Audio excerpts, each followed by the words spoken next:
Permian Basin's 24-hour news leader. This is the Big 2 News Update. In the car, think again. The Permian Basin Drug Task Force has it out for you. This man has found out the hard way, as are many others. The interdiction team with the Drug Task Force calls out its secret weapon during routine traffic stops. If there are any drugs around, this hound will sniff them out. This afternoon, he found a quarter pound of marijuana in Antonio Ruiz's toolbox. That's bad news for Ruiz and good work by the hound and the drug team. There's not a day, not a single day that doesn't go by on the interstate that we don't put somebody in jail for narcotics. We're finding mainly marijuana, cocaine, methamphetamine are the three main drugs we find. We find all of it, but those are the three main drugs, and out of all of those will probably be marijuana. This is what the task force does every day. A total of 1,000 drug cases last year, 600 already on the books for this year. The appearance of a new drug is not a good sign. It just adds to the organized drug traffic. My life was completely different when I was a police officer. I spent the first 10 years of my life in California because my dad was in the military. My dad moved myself and my brothers to Texas, where I trained coon dogs, I trained cow dogs, I trained obedience dogs, and then later I went to the Kilgore Police Academy at the age of 21 and graduated with my peace officer's license. Fresh out of the police academy, 21 years old, like most 21-year-olds, they haven't experienced certain tragedies in life. They haven't experienced certain triumphs in life. And that's how I was when I was 20 years old. I was gung-ho, high energy, totally believed in what I was doing, but I was blinded in wisdom because of my lack of experiences in life. I spent 4 years as a police officer before being hired by the Permian Basin Drug Task Force. In those 4 years, I trained my own narcotic detector dog. When the Permian Basin Drug Task Force called me for an interview, I drove all the way to West Texas, which felt like halfway around the world to me. I had my dog in back of the truck, and when I arrived, my dog bounced out with a rope, not a leash, and I had a minnow bucket that I used as a watering pail, and my supervisors were thinking, oh my gosh, who is this country boy with a rope, a dog, and a minnow pail?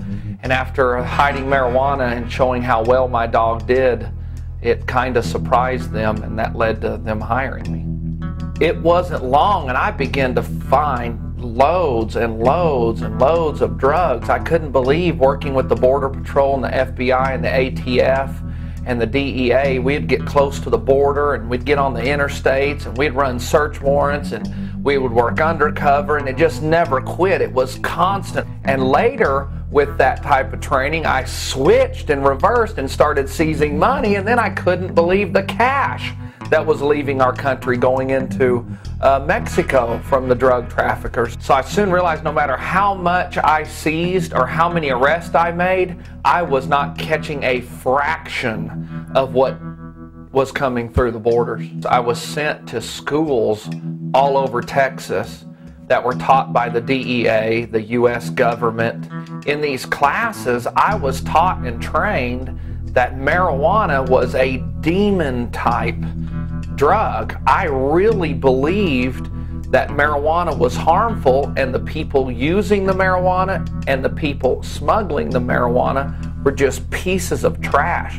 And that was about the time DEA was launching the Cannabis Eradication Program, where they were flying over and spotting marijuana fields from the air, and then sending ground troops in to eradicate those.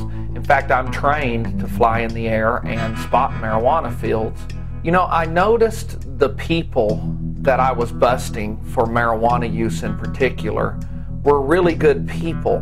They never acted out, they never got violent, they were always cooperative in comparison to people I arrested for being drunk. You know, they would fight and scream and act crazy. And I started putting two and two together. The government's telling me marijuana is a demon weed. I'm arresting all these people for marijuana that are nonviolent, including getting in raid gear with 10 other grown men and guns, more guns than we would ever need, crashing into these homes, dragging the kids away, screaming with the parents screaming, everybody in tears. We're sending the kids to Department of Human Services. We're sending the parents to jail over marijuana. Well, I knew some of these people, and I knew they weren't gangsters. I knew they were non-violent people. And then later on, I experimented with marijuana myself and then began doing a lot of research. I learned marijuana was safe, that you cannot overdose on marijuana. I learned that there were a lot less traffic fatalities on marijuana than there was alcohol. I just learned that the harms I was taught by the government were a total lie and they were false. And that's the moment when I started telling myself, this is not right. I'm believing my teachers without researching the facts for myself. Once I got the true evidence, then my conscience kicked in, the humanity in me, the compassion that said, oh my God, what the f*** am I doing busting into these homes, ruining lives and ruining families? And then I remembered what I had read, Jimmy Carter's statement, that when the legal side effects of a substance cause more harm to the person than the side effects of the substance itself, we have an injustice. That totally made sense with me because I'm a logical, reasonable person. And I have to say, that was a big turning point for me. I was making so many arrests in Gladewater that the local drug task force was basically kicked out of Gladewater, and they lost their funding because of a decision the city manager made. She thought, if Barry's seizing all these drugs, why do we need to keep paying a task force? So task force is gone. I made a huge drug arrest that brought in a lot of money and 3 what they called bad guys at the time to jail, and the DEA had been trying to catch these 3 bad guys for a long time. So because the local task force had to leave, DEA being jealous of me, it caused a lot of political pressure. When you put on top of that, I arrested a city councilman for a bag of marijuana and a pistol, and the mayor's son for methamphetamine. It was just such political pressure. At the same time, I started realizing this injustice that I was part of, so I quit law enforcement and began building companies and selling them. After leaving law enforcement, in the next 10-year span, I went through 2 divorces and was arrested 5 times. Each time I was arrested, I either got a not guilty or it was dismissed. I truly did not deserve to be arrested for any of these offenses. So here I am, ex-narcotics officer, put hundreds of people in jail, responsible for thousands of people being in jail in joint operations, and now I'm being put in jail when I shouldn't be, and I started seeing both sides of the coin. I know what it's like to have police raid your house. I personally was raided on a civil matter, not a criminal matter, where they were coming into the house to take my 2 daughters. My 2 daughters put up resistance to the point the police put bruises on them. My daughters were screaming, please help, please help, please help. There was nothing we could do. They decided the kids were not going to go, so they just left the house.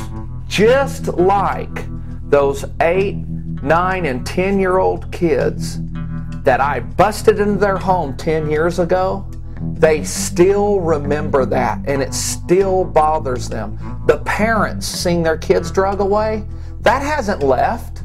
They might be out of jail now, they might not be, but that trauma of having police enter your home uninvited puts a permanent wound, a permanent scar into the spirit and the soul of a human being. It's serious and it's sad. Now I'm 37 years old. I sold all of my companies, including a successful cage fight company that we started where we did mixed martial arts shows all over the South. I needed another project to work on, but the next project, I wanted it to really help people. I put 2 and 2 together with my experience as a police officer, and then the last 10 years, the 5 arrests I've had, it got topped off when they put me in jail for not returning Jeepers Creepers 1 and Jeepers Creepers 2 on time to a video store. I was arrested for theft.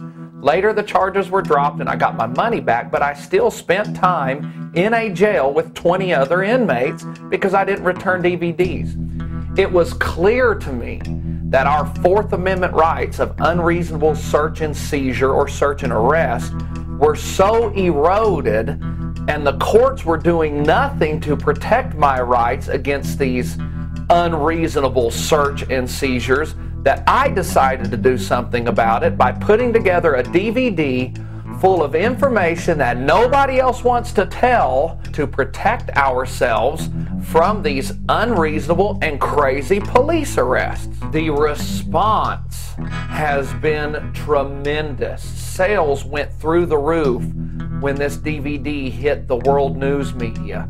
I have not stopped doing interviews. I have a national voice now to speak out and say what thousands of Americans in our prisons want to say but can't say. It is clear to me, and it is becoming more and more clear to everybody, including law enforcement, that the punishments of marijuana do not fit the crime. For instance, in my state, if somebody's caught with as much as a marijuana roach in their house, upon conviction, they lose their driver's license for an entire year.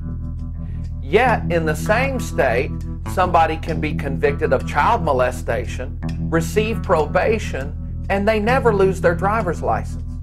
I also learned, according to the Center for Disease Control, that 18 million Americans smoke marijuana every day, and 42% of Americans from the age 12 to infinity have tried marijuana at least once.